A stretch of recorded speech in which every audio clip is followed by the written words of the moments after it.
SciFi had touched 10,000 minds across 17 star systems.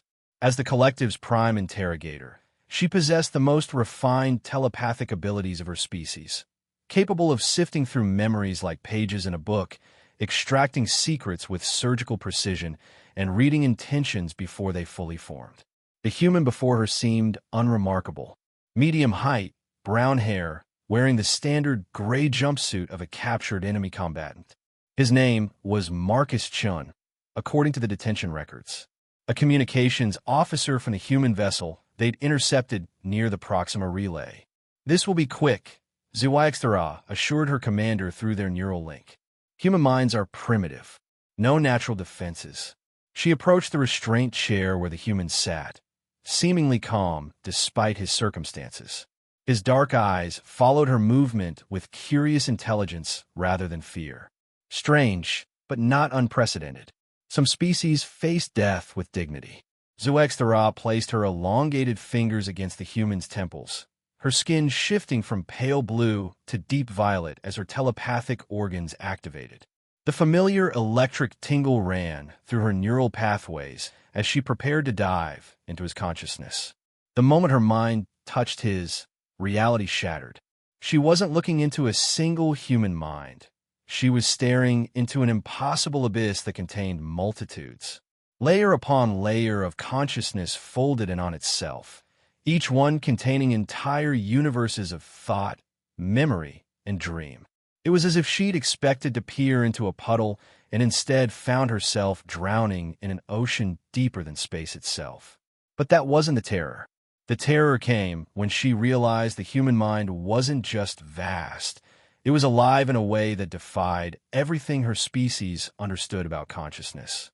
Where SciFi's people experienced thought as ordered streams of data, human consciousness was a wild storm of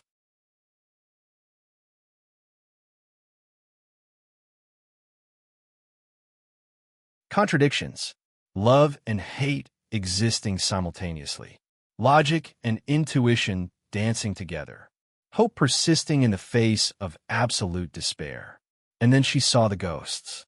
Every human Marcus had ever known lived on in his mind, not as mere memories, but as complete neural patterns that continued to think, feel, and influence his decisions. His grandmother's wisdom guided his moral choices while his childhood friend's laughter echoed through his creative thoughts. His departed father's voice still offered comfort in moments of doubt.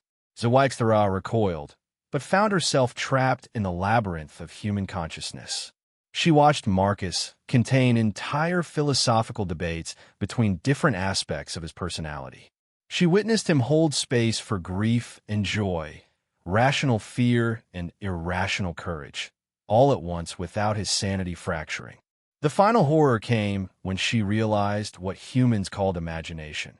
Their ability to create entire realities that had never existed, to feel genuine emotions for fictional beings, to plan for futures that might never come to pass. It was madness given structure, chaos made productive.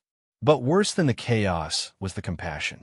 Even now, as she ransacked his mind, she felt Marcus's genuine concern for her, worry that the telepathic contact might be causing her pain, hope that she would find whatever information she needed quickly so they could both return to their lives. He was being tortured, and he felt sorry for his torturer. SciFi screamed, a sound that shouldn't have been possible in the vacuum of space, but tore through the ship's corridors nonetheless.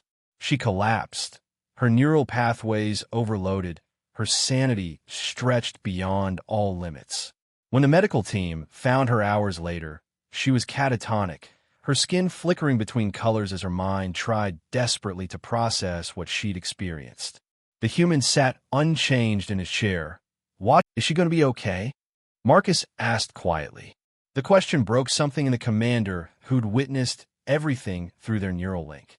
How could a species capable of such mental chaos also possess such profound empathy? SciFi never telepathically contacted another mind. The last thing she'd sensed from the human was his genuine hope that she would recover, and his complete forgiveness for what she'd tried to do to him. That was the day the collective learned that some minds are too vast, too paradoxical, and too compassionate to conquer.